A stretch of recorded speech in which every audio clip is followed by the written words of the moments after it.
Chinese রেস্টুরেন্টের মতো কি বাসায় এমন মজাদার চাউমিন বানানো যায়? হ্যাঁ, অবশ্যই বানানো যায়। ঘরে থাকা মাত্র কয়েকটা উপকরণ দিয়েই বাসায় বানিয়ে ফেলতে পারবে এমন মজাদার চাউমিন। চাউমিন রান্নার জন্য আমি প্রথমে এই নুডলস গুলোকে সেদ্ধ করে নেবো। আমার হাতে এটা ছিল, তো আমি এটা দিয়ে রান্না করছি। তোমরা চাইলে যে কোনো নুডলসই নিতে পারো। আর এটাকে প্রায় 70% মতো সেদ্ধ করতে হবে। আর এটা সেদ্ধ করার জন্য পানিতে একটু তেল আর লবণ দিয়ে নিয়েছিলাম। আমি নুডলসটা সেদ্ধ করে রেখে এখানে একটা কড়াইতে তেল গরম করে এর মধ্যে 2টা ডিম ঝুরি করে নিচ্ছি। তোমরা চাইলে এখানে চিংড়ি অথবা চিকেনও অ্যাড করতে পারো। ডিম ঝুড়িটাকে নামিয়ে তারপর এখানে আমি আরেকটু তেল গরম করে নিয়ে এর মধ্যে আদা কুচি আর রসুন কুচি দিয়ে এটাকে লাল লাল করে ভেজে নিব। তারপর এর মধ্যে অ্যাড করে দিব সামান্য পরিমাণে পেঁয়াজ। আর এটাকে কিন্তু হাই আঁচে রান্না করতে হবে, না হলে এটা বেশি সেদ্ধ হয়ে যাবে, নরম হয়ে যাবে, খাওয়া যাবে না। আর এর মধ্যে তারপর আমি সামান্য পরিমাণে গাজর অ্যাড করে দিচ্ছি।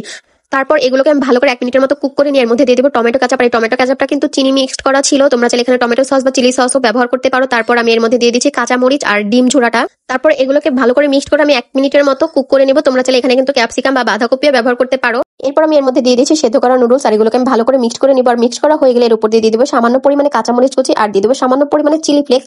তারপর এটাকে আমি 1 মিনিটের মতো রান্না করে নামিয়ে ফেলবো। এই তো তৈরি চাইনিজ রেস্টুরেন্টের মতো হট অ্যান্ড স্পাইসি চাউমিন। তোমরা চাইলে বাসায় এভাবে একবার ট্রাই করতে পারো। ট্রাস্ট মি, তোমাদের রেস্টুরেন্টে যে টাকা খরচ করে চাউমিন কিনে খেতে হবে না। আর ভিডিওটা কেমন হয়েছে অবশ্যই কমেন্টে জানিও। ভালো লাগলে একটা শেয়ার করে দিও। আল্লাহ হাফেজ, টাটা।